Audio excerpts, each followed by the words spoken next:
Hey guys, Postron here, and today let's talk about the passive tree. Now this got changed yesterday. I made a video about the mastery system, right? Very, very interesting. Go check that out. Link is going to be in the description down below. But what I want to talk about today is, now that I have some time in, like I have around 20 hours, I haven't really slept. I'm sorry. I really can't.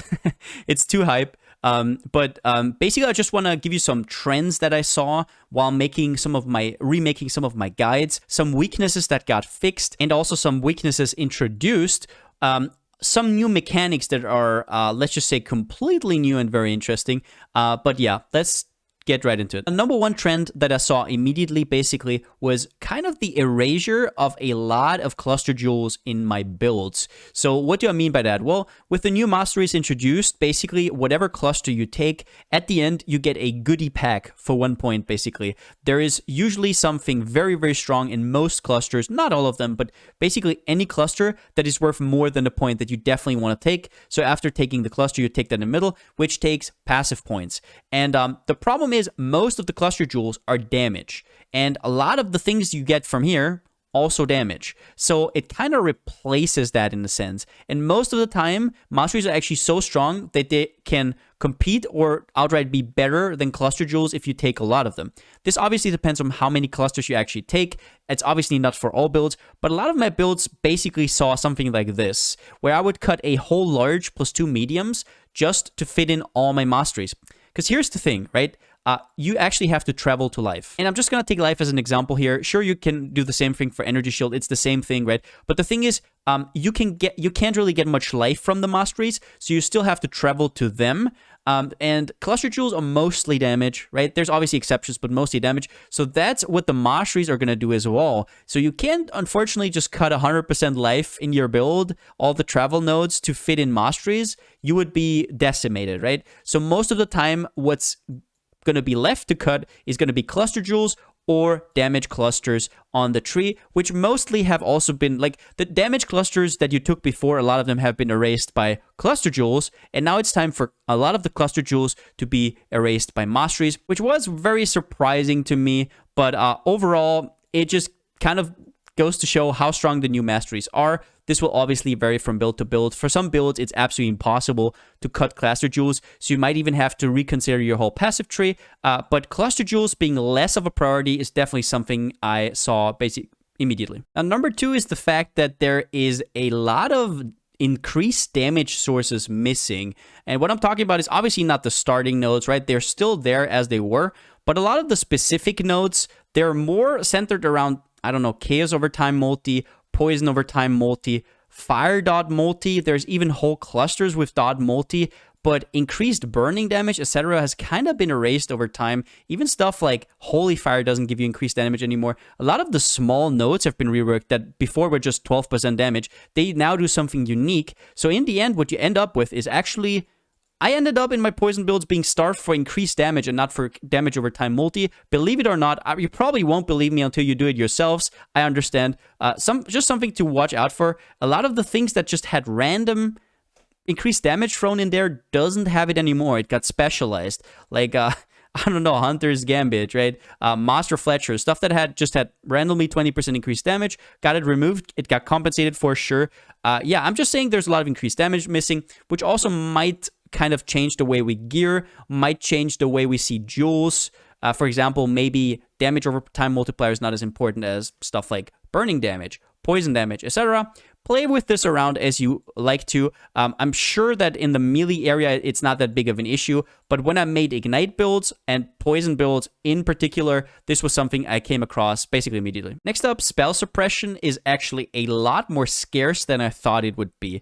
And I'm actually quite surprised by this because they did take away Acro and Phase Acro, so I thought they would kind of not give us a freebie, but make it a little bit easier, right? So first up, like Ranger starting area lost their life. It kind of got compensated into here, so it's not that big of a deal. Also, these nodes give 6%, whatever. But you see very quickly the Quick Step now gives you spell suppression. You have this node, which is basically a no-brainer for everyone in the Ranger area anyways.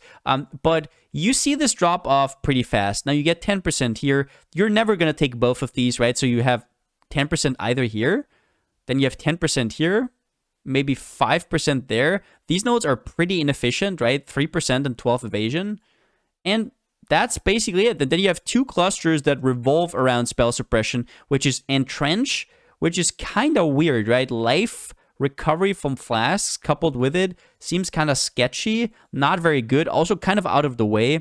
Most people don't actually path here anymore because Wind Dancer kind of sucks, and it's like quite a bit of pathing, especially since they made it a lot easier to now just go through here, either this way or this way, whatever you wanted. So these nodes aren't necessary anymore. So going here would give you 1, 2, 3. You would have to path 3 points here just to be here alone, right? But basically, if you want to be capped on spell suppression, unless you are a raider with Quartz Infusion, you have to take this whole cluster. Now, sure, I'm just counting the passive tree here, right? I'm not counting itemization. We don't know just how much we're going to get. Or we kind of know, but we don't know how good it's going to be to actually go for that instead of other stats, right? But basically, you're going to have to be here to ever have any hope of capping your spell suppression. If you are a raider, you're gonna have a pretty easy time. You don't have to be here. You're still gonna get to your, if you're either here or take some of these, right, you're gonna be fine.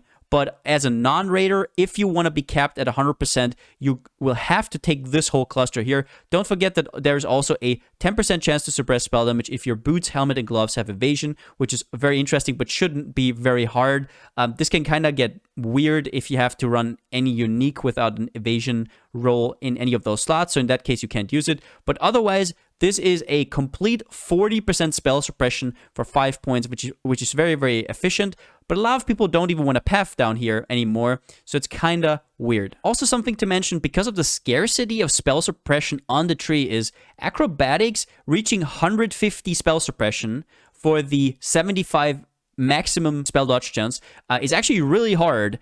If you are a raider and you take this cluster and you take this and you go here, you can do it. But otherwise, not really. So if you're not a raider at all, you will have to scrap by, and you will have to get some really good gear revolving around spell suppression. Otherwise, forget it. I'm just gonna say that straight away.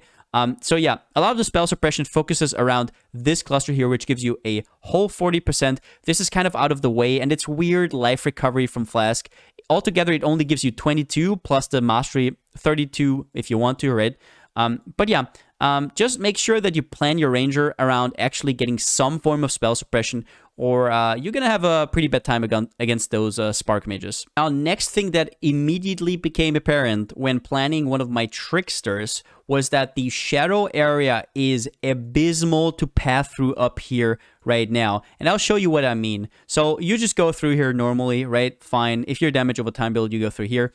And now here's the problem. And I know you're going to think this is not a big deal. It actually is, right? Let me explain. So now what you can do is you can't go here, right? So you'd have to go up here and down here. Now let's think about this for a second. What is this? This used to be a decent node. It had all res, it had some energy shield, some flat life, right? Cute. What did they do to this? You get 15 life and 15 energy shield on kill. That's terrible. Absolutely abysmal. That's on a geared out character that's like, I don't know, 0 point something % on kill. I cannot stress this enough how bad these two nodes are. And that makes a ton of difference, because now, if you want to get around this, and it's made even worse by the fact that this node is now really, really good and one of the very important sources of spell suppress. So if you want this node here, for example, this is basically nothing, right? So now you take 2 points to get the resourcefulness, at which point it's not even that good anymore. So now you have to path again through a point that does nothing to get up here. And now you're here, fine. Now you're there. You kind of got through it, and you just had to sacrifice 2 points to path through here. And you're going to think, well, just go around it. But nah, not really. So what happens if you go here? Well, now you go down, right? So nothing happened. There's no cluster here that you can take. You just wasted a point. Now you go here. All right. So now we're here again, right? Okay. Now we can take the life. And now, sure, we can take the thing here. If you're doing frenzy charges, you get it for 1 point now, which is pretty cute, because the cluster only, you would always take the jewel for 2 points, right? And here's frenetic, sure. But now you're back to business, right? You're here and you're here. So look at this weird-ass pathing. So either you have to go around it here, which you probably will do because you get some life, sure. But look at straight up, you are wasting 2 points. These are so bad. I cannot believe these made it actually through alpha or whatever. I don't know what to say about these nodes, but basically these 2 nodes here make the shadow starting area extremely weird, and I would look for alternatives to actually go through here. Forget that this all exists completely. If you path through this, and you actually have to go to the witch area, you have it a lot easier. You don't ever have to stress about this. Also, most builds don't need to like go here and get acro phase acro anymore. So just if you want to go into witch area, go into the witch area. Don't even think about this at all.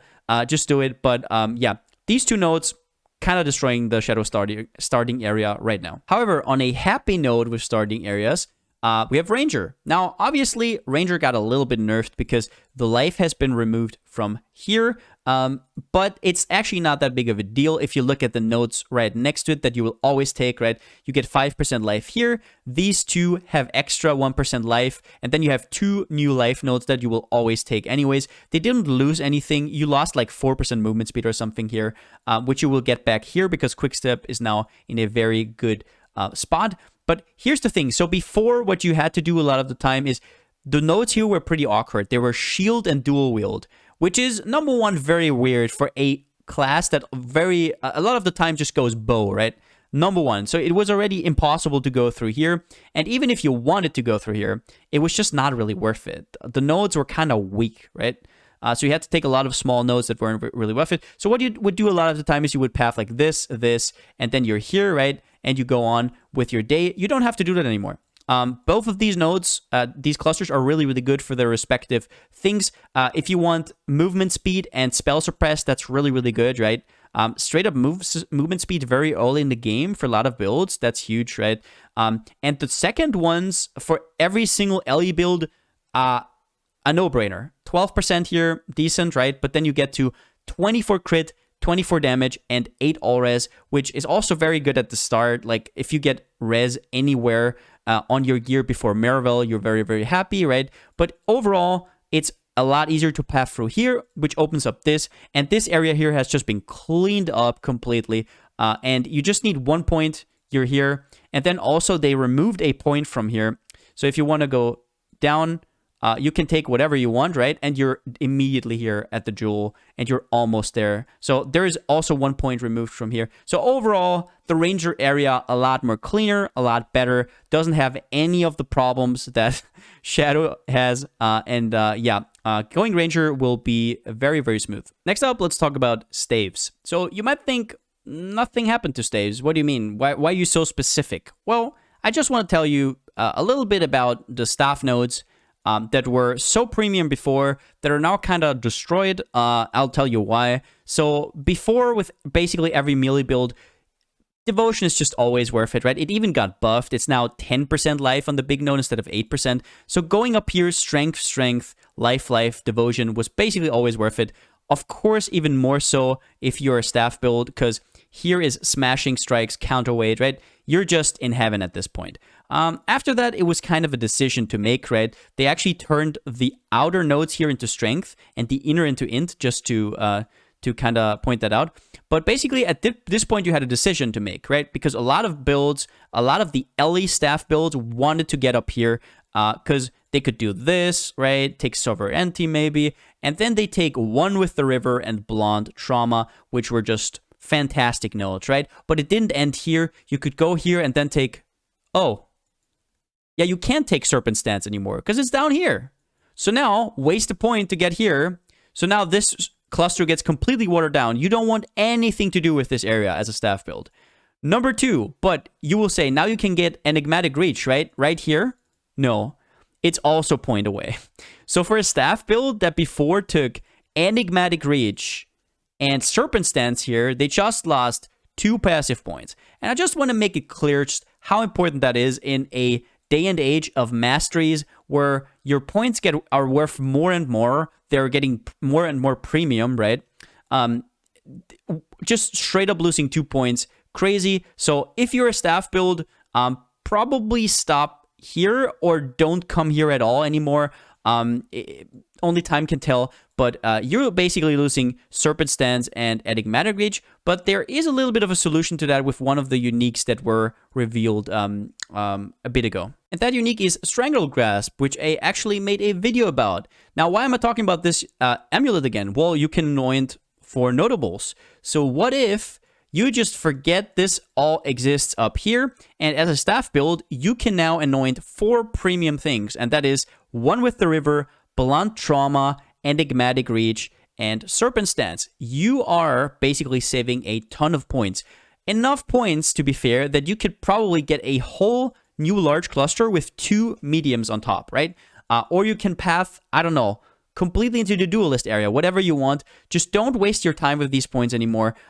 Going here is not worth it. Going here is also not worth it. Don't do it. Forget that this exists.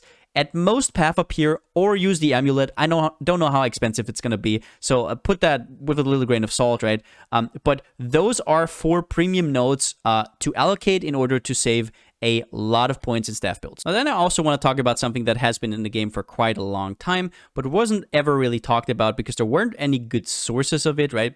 Mana stackers will know what this stat does, but this is damage taken recouped as life. Now, first up, what does this stat actually do? What does recoup mean?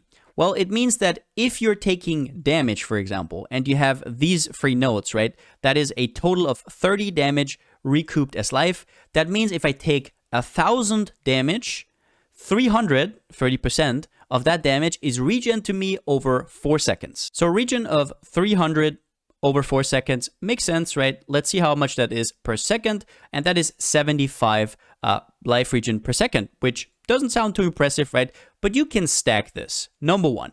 Number 2, that is only if you get hit for 1,000 damage. If you get hit for more, obviously this can go into crazy numbers. So if you have other forms of mitigation or leech, etc., that can bring you up and let you take more damage, this gets better and better. Now, I also say this because there's actually 2 clusters very near in kind of fine positions, actually, for witches mostly. And there's another 4, 8, 20 in total. Also some life on kill, sure. Life on kill also means that when you're taking hits and you're killing enemies, your life shoots up so you can take more damage to recoup more, and you actually can get quite a bit of regen with this. And I think this has a very interesting implications for life casters. Now, life casters always had it a little bit rough. They basically had to go hybrid. And I'm not saying that this is going to compete with hybrid. I'm saying that there's just builds out there that don't have the slot to go for a glorious vanity timeless jewel. Maybe they need another timeless jewel for whatever reason. They don't have the space for a Wild Regalia in their body armor. They don't have the space for discipline to scale their energy shield, right? And they would be looking at like 500, 600 energy shield. It's not worth going hybrid, even with some of the new support nodes. But they kind of get a new toy to play around because they are not really in the armor region. They're not really in the life region. They're not really in the evade region. They're kind of up here with energy shield, and if they can't go energy shield for whatever reason, then they're kind of left on their own in terms of recovery, which needs some form of recovery. So this was actually a very interesting addition. We don't know how strong this is yet. I just want to remind you that there's actually a unique body armor that gives you a 100% recouped as life, and you can stack this. You can get more than 100% damage recouped as life. So very, very interesting to look out for. And yeah, if you are some kind of caster that is just straight up 5-6k life, no other defenses, maybe look into taking these clusters. Now, a small thing at the end here is that don't get baited by some of these clusters. A lot of these actually didn't change, just the arrangement changed. Now, if you're somebody like me who kind of thinks in shapes a lot, right, you could get confused in thinking that some of these are different or they need more points or less points. Don't get confused. I think they really wanted to be cute with some of those and just, I don't know, this is formed like a staff, right? They just wanted to be like, this is formed like a mace. I get it. It's really cool. But yeah, you might be deceived by some of those. Look again. Maybe compare it to the old POB. Maybe have your old POB saved so you can actually see that there is not as much difference as you think it is. Another interesting example of this kind of deception is this area here. Now, the endurance charge used to be right here. It used to be a 2-pointer, but now it's up here. But see what happens. There was always a 3-point jewel here. If you path through it, it's a 2-point jewel. Sure, yeah, right? You go up, you take this for 2 points. But if you don't want to go up here anyways, it's a 3-point jewel. That was always the case. And you might be deceived because you think now you have to path 1 up for the endurance charge, but this is now on the other side. So the node that you would usually have to travel to the endurance charge here is not here. You can just straight up take it for 1 point after you took the jewel. So everything's the same as before. There's even some other scenarios where, for example, you go from this side, you come from this side, and now you're actually saving a point straight up because the power charge on this side costs 1 point. So it's very, very deceiving. Don't get tricked by this. Don't trust your eyes. If you're used to, if you have as much hours in Path of Building as I have, if you're used to some of these things, don't get tricked on first glance. Think about how the old tree was and just go with your instinct. Yeah, that's it from me. But that's it for the video. If you liked it, give it a thumbs up. And if you haven't already, subscribe. As always, a huge thank you to my subscribers on Twitch and my Patreons. I couldn't do this without you. Thank you so much for your support. And yeah, I'm straight up hyped. Currently, I'm doing my league starters on Twitch. So if you want to check in live, definitely do that. Before the league starts, I will be looking at your POBs if you want to, right? I will be looking at your league starters. Maybe I can give you some help, right? I'm already kind of familiar with the passive tree at this point. I've done a lot of POBing, not a lot of sleeping. But yeah, with that being said, since I still don't have a slogan, see you next time.